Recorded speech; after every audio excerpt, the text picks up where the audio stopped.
Nepremičninski mogotec in milijarder Trump je povsem premešal karte v ameriški politiki.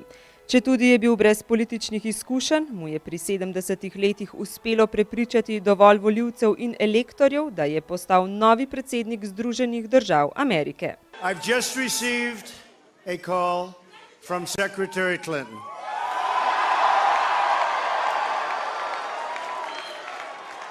She congratulated us, it's about us, on our victory. And I congratulated her and her family on a very, very hard-fought campaign.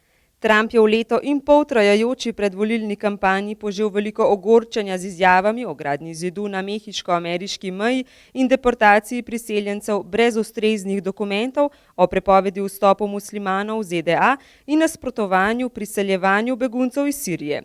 V zadnjih dneh pred volitvami je napovedal spodbujanje novih delovnih mest, volivcem pa je obljubil znižanje davkov.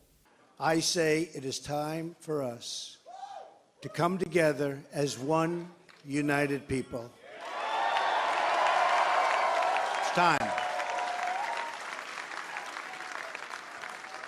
I pledge to every citizen of our land that I will be president for all Americans, and this is so important to me.